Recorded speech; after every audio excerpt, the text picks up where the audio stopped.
everyone. I just want to double check that we are actually live.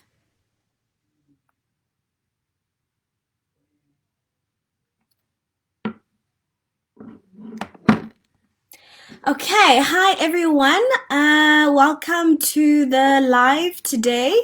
My name is Lwanele. I'm a clinical psychologist. I practice at Santon at Lwanele Khasu Therapy Center, and I also own Oasis Mental Wellness Hub. So basically, I speak everything mental health, and I absolutely love anything to do with mental health. So, welcome to the live today at the Sunday Independent.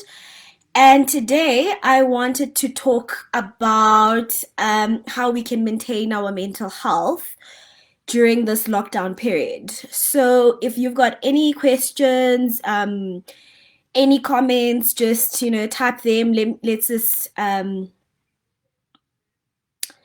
Let's talk about it. I see a question there from Gaugelo. So Gaugelo, we're doing a live. I'm a psychologist, and we are trying to give awareness in terms of our mental health during the lockdown period, and so what can we do to cope better? So that's what this particular live is about. So I'm gonna go straight into it. So we've since March? So since March we've been, doing the lockdown. So we've been under lockdown, and what that has meant is that we've been indoors if you're not an essential service between the different levels, and then after the different levels, then you started go back to work. And some people are still not back at work, and some people are back at work.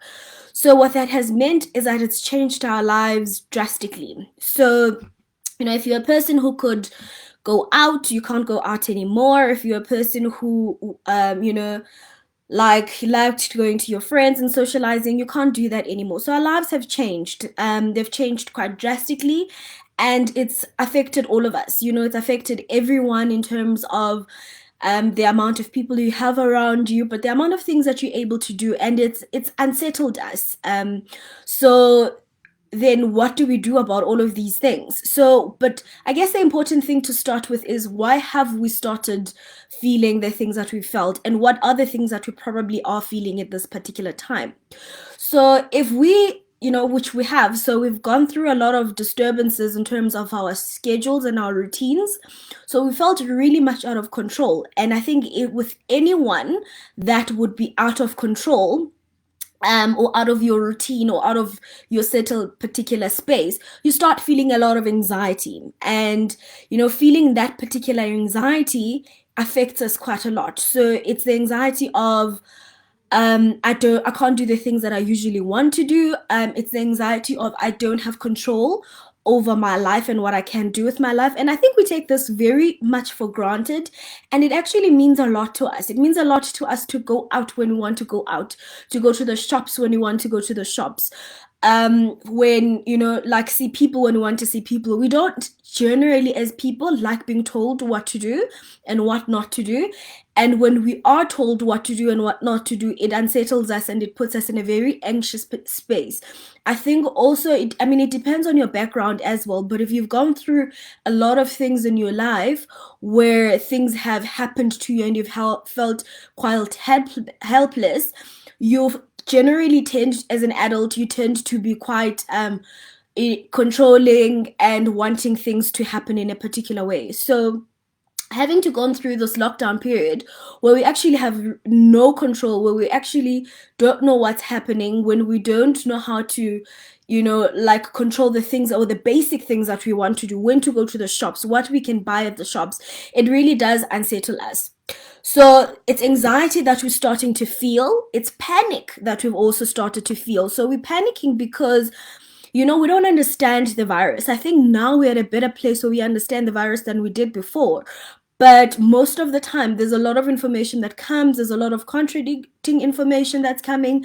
There's also a lot of information, from different sources. There's information from fake news. There's information from, reliable sources, but it also just feels so overwhelming. If you've looked at the news recently, you literally watch news for 30 minutes, and all that's being talked about in the news is really just the epidemic. It's a pandemic, it's coronavirus, it's COVID-19. That's all that you see in front of you. That's all that you see in papers. That's all you see in magazines. That's all you see with the news. It's like literally bombarded us so much. So you can't run away from it, but also at the same time, you can't do anything about it. You can't do anything about the fact that you have to wear a mask when you go outside. You can't do anything about the fact that you can't go to certain shops. You can't do your hair. You can't do your nails.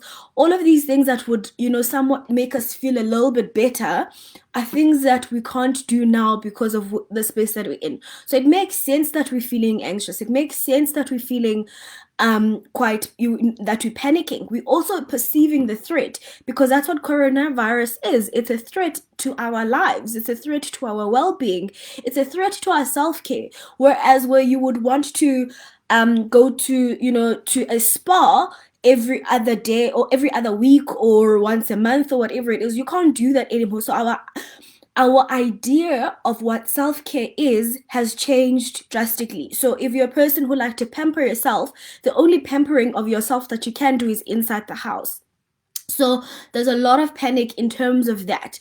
But there's also, I guess, a lot in terms of how much we are sitting in our houses. So you may have a big house, you may have a small house, but the reality is at some point the walls start closing in. You start having a lot of thoughts. You start thinking about the relationship that you're currently in. There's a lot of abuse, as we've seen on the news, that there's quite a lot of abuse, domestic abuse that's escalated. There's a lot of thoughts about, I really have not done enough with my life like I would have wanted to. Like I feel like I should have. There are a lot of regrets. So we're thinking a lot because we're indoors and really there isn't much to do. You watch TV, you get bored, you do some work, you get tired. There's a lot of tiredness that we're feeling. So as a result, because we're closed in this particular space, then you start feeling a lot of anxiety. I'm going to pause right now and check your questions. I see someone, Nombulelo, has asked a question. How do we deal with anxiety? I always have anxiety when I need to go to the mall because I'm not sure how safe I am. So this is a very, this is a normal feeling. I think we're all feeling like this. We are feeling like, how do we get back into the place where we were safe? And the reality, Nombulelo, is that you're not going to feel safe as yet with going to the mall, with going to, the shops, because you really don't know who has been there, and you don't know if you are going to get infected or not. And I think the important thing about that is having to make sure that you're taking the precautionary measures that you need to take, which is, putting on a mask, sanitizing your hands, touching as little things as possible, washing your hands when you get back there, taking a shower if you bumped into a lot of people, changing your clothes. All of these things will help mitigate the anxiety. But the reality is that the anxiety will continue being there because the threat is still there. So as long as the threat is still there of the pandemic, then the anxiety is also going to be there. But I'll talk a little bit more generally, Nombulelo, a bit later on what do we do with this anxiety when we're feeling it. What are the things that we can help ourselves with in terms of this particular anxiety? But I think your comment is really good. Like, we will feel anxiety. We also feel like even when you go to work, so mental health is an essential. So I am going to work. So when you go to work, you see a lot of people, and even though you're not like trying to scan for people who has the virus and who doesn't, but the reality is you are interacting with people, even with social distancing, and you don't know if you're going to get infected or not. So the reality of going to the mall, or the anxiety of going to the mall, is quite normal, and unfortunately it's not going to go away until the threat itself, which is the coronavirus, has actually left our space in our environment. So like I mentioned, there's anxiety, there's panic, there's loneliness that we're also feeling. I think that's the other emotion that has come up quite a lot with the pandemic, is that there's a lot of loneliness, there's a lot of depression. Because the other thing is that depression comes because you start thinking about the past. So anxiety is an emotion that's really about the future. What's going to happen if I get the virus? What's going to happen if, someone close to me gets infected? What's going to happen if someone close to me dies? So that's what the anxiety is about. It's about what's going to happen in the future. But what happens with the depression, it's that we start thinking about the past.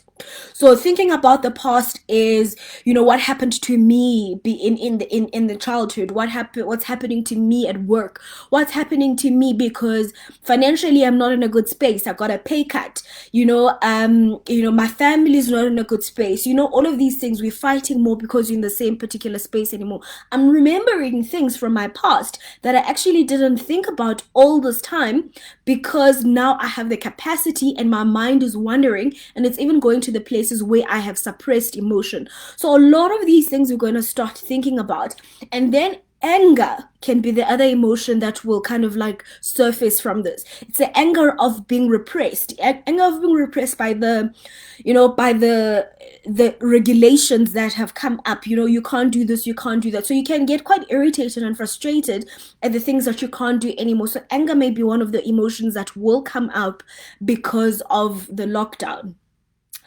And in terms of that, all of these emotions that I've mentioned are emotions that we can manage by ourselves depending on the level of them, but also it's emotions that we need to start thinking about going to a therapist or a counselor to get help with, especially if it's affecting your level of coping, your work if you're still working from home, or work if you're going out there to go work. So these are the things that if you can see that it's really affecting you and there is no way of changing it by yourself, and you've tried a lot of these coping mechanisms that I'm going to go through, then start considering going to a therapist or seeing a counselor or going to a support group on Facebook or any platform that where you can actually vent your emotions. Because sometimes the emotions, because we think about them so much within ourselves, we actually struggle to see another perspective, because all we see really is just what's in front of us and how we are affected by what's in front of us. But when you actually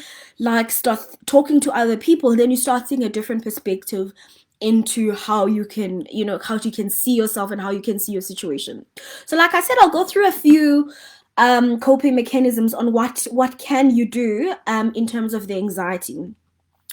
And the first thing that I will emphasize really is just limit the amount of media you are looking at. That is so important. That is so important because if you are looking at the news the whole day on your phone, on Twitter, on Instagram, every single platform that you're in, all you're doing is consuming a lot of information about the virus and the pandemic, you're going to get a lot of panic from people, panic from yourself, from just seeing this, this coronavirus everywhere, but also just a lot of panic from all over the world. So if you look at places like Italy, Spain, China and all of that, you're going to get a lot of kind of emotions with regards to that. A lot of panic because, there's a lot of deaths that are happening in the other countries more than South Africa. And you're going to start thinking, oh my God, what happens when we go there?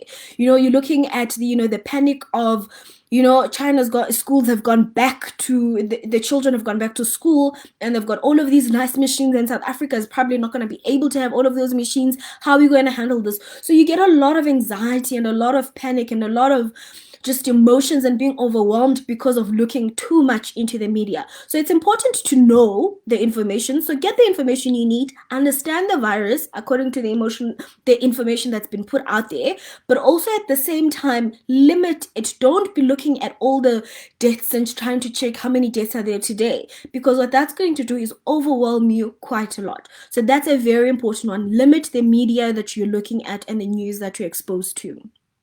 Oh, and I think the last thing in that is that also look at credible sources of information, because if you're not looking at credible sources of information, that means you're consuming all kinds of incorrect things and all kinds of things that are just driven to things that drive anxiety and panic, and you don't want that to happen to you. The second thing that can be very important is practicing gratitude. So basically, what practicing gratitude is it's not saying that you don't recognize that there's a lot of things that you don't have, or that you've lost your job, or that you have had a pay cut. What it's doing is that it's reframing your mind in a way where you start thinking positively about the things around you. Because what happens when you start thinking too negatively about the things around you is that you start being very pessimistic, and you don't have any sense of the future. So you start feeling very helpless. You start being very apathetic about your life. You don't want to do things. You don't want to wake up in the morning, and you really fall into a very depressed kind of state because it feels like there's no hope for any kind of future. So it's important to practice that gratitude. Look at the things around you that are working out. Your family, that perhaps you're spending more time with them and you're enjoying that and you couldn't before. Or perhaps it's at least I got some time to rest. I've been feeling very overwhelmed. So look at the kinds of things that are actually working out for you and practice that kind of gratitude, because that's going to help you reframe your mind. And like I said, it's not saying things are not bad, or things are not, breaking apart maybe around you, or you go into this bubble where you kind of like don't think about everything else. It's not that. What it is, it's just kind of like helping yourself reframe your mind so that you don't think about all of these things in an overwhelming kind of way. The third thing is being mindful. So the mindfulness it's a huge thing. So you can get like mindful exercises online. You can get apps that practice mindfulness. But what really mindfulness does is it calms the anxiety that you may be feeling. So if you're feeling anxious, sometimes you get pain on your chest, you get pain on your tummy. You just feel very panicky, like your body can it can sweat a lot. You can start feeling physical pain because of the body. And what mindfulness does is it helps you kind of like focus on different parts of yourself and parts of your body, just to kind of like ground yourself. That's it's a very important thing, is that when you're feeling overwhelmed, you most often don't feel grounded. You don't feel like, it feels like your feet are floating. It feels like things are happening around you and you have absolutely no sense of control. And what mindfulness can do is it helps you kind of like feel grounded, and it can help you feel like at least there's some sense of control that's happening in your life. And then the other thing that's important to do is sleep. It sounds so obvious, but what the pandemic and the lockdown has done is it has affected our different kinds of patterns, our eating patterns, our sleeping patterns, our exercising patterns. You can't go to the gym. If you're a person who was very diligent, about going to the gym, you suddenly can't go to the gym anymore because, the gym is closed. So it kind of throws you off quite a lot. So it's important to maintain some level of routine. So build a routine for yourself in the home, looking at your situation. So if you're homeschooling children, make that part of your routine and say, okay, fine, from 8 o'clock until 11, I'm going to focus on this children's school. And then from there, I'm going to start focusing on my work. And then from there, I'm going to give myself a little bit of time for myself, because that's also very important, to give yourself some time, just to relax, but also just to feel like, you're a person again. You don't feel like you're a robot just roaming around the house. If you don't have children and you just stay by yourself, build a routine for yourself as well, in terms of that. When you're going to wake up, when you're going to start doing your work for work, when you're going to when you're going to take breaks, when you're going to take a walk, because those are all important things that build up and help you in terms of that anxiety that you may be feeling because of the lockdown. So the other thing, like I was saying, the sleep is important. You're sleeping your 7 to 8 hours. That's very important, but also maintaining a good sleeping pattern. So that what that means is that you don't sleep, even if you sleep 8 hours, but you're not like, if you're sleeping 8 hours between 7 in the morning and, like 3 in the afternoon, that sleeping pattern is going to disturb you quite a lot, especially if you're not a night shift kind of person and you don't actually have to do that. You don't have to force yourself to have that sleeping pattern. It's going to affect you in that you're going to start feeling quite lethargic. You can't talk to people that when you want to talk to them, because when they're awake, you are sleeping. You'll feel very disconnected. You'll feel very isolated from people, and that's going to affect you quite a lot. And then the other thing is exercise. So you have to exercise. And exercise doesn't mean like, you have to do like major things like doing lifting weights or doing a marathon, whatever. It's just taking a walk, like a 30-minute walk, skipping, just indoor exercises, home workouts, whatever it is, because what that's going to do is kind of like help you feel like it's going to increase your endorphins, like just kind of like help you get into the rhythm of things. But also exercise is very important for mood improvements. You start, like your body feels better, you feel better. It's just a good kind of way for you to also just feel like you're being productive. And it sounds silly, but being productive just because you went for a 20-minute walk, it feels like you've accomplished something. It feels like at least I've done something. At least I've exercised. At least I've contributed to my health and my well-being. And then the last thing is that you need to plan as if you're in stealth mode. And the reason why I'm saying this is because you have to allow yourself to think of when the pandemic is not there anymore. Think about the time when this is all over. What are you going to be left with? And I think it's important because now all we're seeing is what's in front of us. But if you actually just think a little bit more about further in front of you, like a little bit, so that you can think about, what am I going to do when this is over? So if you're a business and your business has taken a huge knock, what are you going to do when this is all over? So start planning. So start planning on what are the things that you're going to do when the situation is over. What kinds of things do you want, so that you can do all of the foundation and the groundwork right now. So, how are you going to plan your children's school fees? How are you going to plan your career?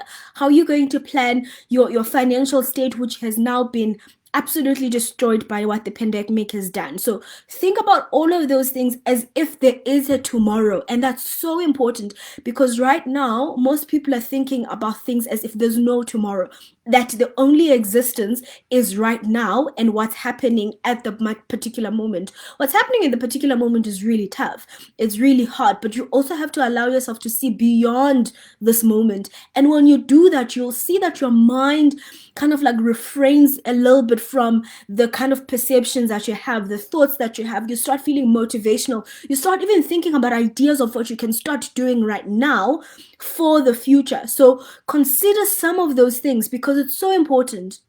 It's so important to plan. It's so important to think about a positive future, not just a negative future. Not only just thinking about, oh no, I'm going to be so broke, I'm going to be in so much debt at the end of this. Perhaps you will be broke. Perhaps you will be in debt at the end of this. But what other positive things will be working for you and in your favor at the end of this position? What things can you start planning for now, so that you can, get to a space where you are doing much better at the end of this pandemic. So if you guys have any questions, please ask them while I'm still here, to say, what questions do you have about coping with anxiety, with coping with this pandemic? It's so important to take care of our mental health, because we don't usually do this. We don't usually think about our emotions. We don't usually think about our mood. We don't usually think about all of these things, because there's usually other pressing matters. And it's time we start taking our mental health as a priority, because actually the reality is, when you're not taking care of your mental health, chances are your physical health is going to start, being impaired. You're going to start having stomach aches, chest pains, all of these things that are caused by anxiety and depression and loneliness, and, and all of these things, and trauma and anger. Those can literally affect your physical well-being. So take care of your mental health. It is important. It's not just a fluffy, soft stuff for the certain few that have nice life problems. It's for everyone, because when your mind is in a good space, believe me, everything that you're planning, even when things don't work out, everything that you're planning becomes in a better space. You start thinking differently. You start looking at situations differently. You start wondering, what can I do better in terms of this to make myself better, to grow in these particular areas.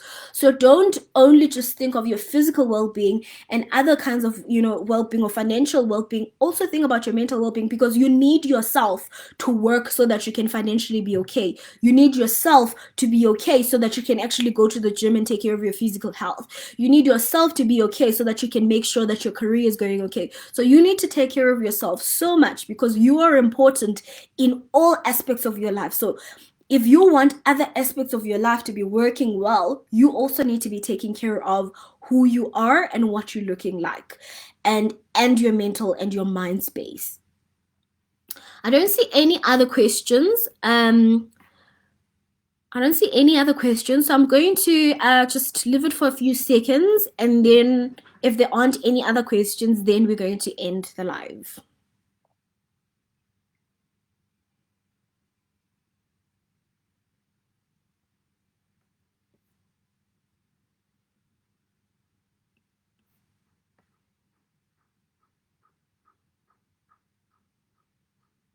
Okay, so there's a question from Melin saying that you talked about mindfulness. Can you suggest good books or apps? I've heard about this and how it helps, but I don't really know much about it. Okay, so mindfulness is, let me think. There's an app called Mindfulness. There's an app called Happify. There's an app called Smile. Also, when you go into your iStore or your Apple or your Android store, or is it Google Store? Google Store, you usually, if you type mindfulness, you're able to find some of these apps. So basically, there's different kinds of mindfulness. And I mean, I think that's an entire session on its own. But the important thing about mindfulness is that the different kinds of mindfulness, some of them focus really about your muscle relaxation. So feeling different muscles, tensing them, and then releasing them. So that's usually done when you're having a panic attack. So if you have a panic attack, you'll usually notice that you don't actually have, like, it feels like your body's leaving you, or that you're dying. So you want to bring back your senses back. So what happens is that then when you do like a muscle tension, so you'll get like the instruction from the voice. So most of them are voice led. So the voice will tell you, tense your muscles in your calves and then release them. Tense your muscles on your arms and then release them. But usually that's just so that you can ground your body so that it can come back.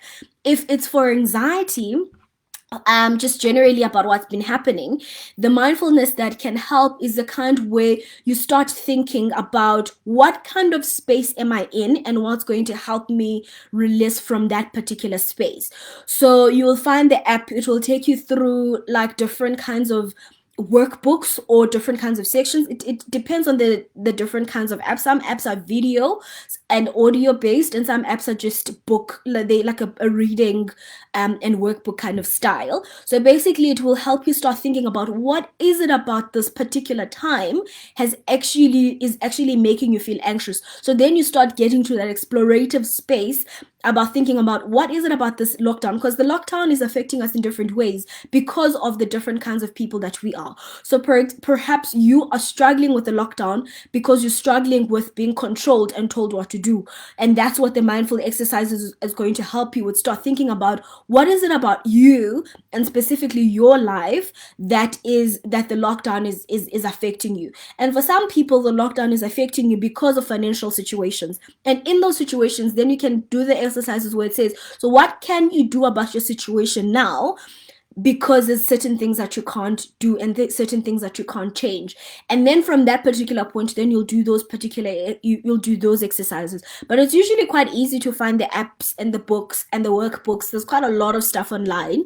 You just Google mindfulness for financial development, or mindfulness for better understanding of myself, or mindfulness for self-development, or mindfulness for relaxation, or mindfulness for meditation, because there's also mindfulness for meditation and yoga and all of that stuff. So there's different kinds. It just depends on what it is that you're looking for. Let's see if there's any other question here. So there's another question from Kamogelo. How do you know it's just anxiety and not yet depression? What's the difference between the two? Okay, so anxiety is the feeling where you feel like you shaking. There's a lot of there's a lot of things that you can't necessarily understand. So, in terms of, like I said earlier, anxiety is about the future. So, it's about being worried and concerned about the future. What's going to happen to my child if I can't pay for their school fees? What's going to happen to my my work? What's going to happen to my situation? It's always about thinking about the future in terms of, oh, I wonder what's going to happen. So it's being worried. If I can simplify it, anxiety is about being worried, and depression is about something that has probably happened in the past. So you are going through a space of regret, a space of shame, a space of guilt, but also just a space of thinking a lot about what's happened in the past. So depression is very dark in a sense where you are in a very low mood, you're sad all the time, you don't feel motivated, you feel like there's no tomorrow, or things will never work out for you. You've got a very strong sense of helplessness, whereas anxiety is about being stressed or being worried about what's going to happen next or how you're going to handle a situation. So you'll find a person who's going through a financial trouble. They may be anxious because they don't know how to pay for their fees or to pay for their lifestyle or their lives. And a person who then gets depressed from a financial situation is a person who's in debt and doesn't know how to get out of that situation. So it's not even thinking about what's going to happen in the future now, because they're already in a bad situation and they're thinking about, how am I going to get out of here? And then their perception may be about, I'll never be able to get out of this space. And therefore, then they start getting into that very deep, dark space of just feeling helpless, and feeling like nothing's ever going to work out. So that's the difference between the two. So it's not necessarily that anxiety, when it gets worse, it becomes depression. It's two different kind of disorders. The one is more about being worried about certain things, and then the other one is about being sad about certain things. Okay, so I think I thought this was gonna be a very short live, but we are at around 30 minutes, so I don't see any other questions. So thank you guys so much for tuning in. I hope this was quite helpful. So I'm going to end the live at this particular point. I hope I've answered everyone's question in how they were asking for them. But you can also reach me on my personal page, which is Lwanele Khasu Clinical Psychologist, here on Facebook, or on Instagram at Lwanele_Khasu_psychologist, or you can just Google Lwanele Khasu and you'll find the therapy center where my therapy center, and then you can book an appointment, give a call, ask a question. There's all of the information online. So hopefully that was helpful. Thank you so much, guys.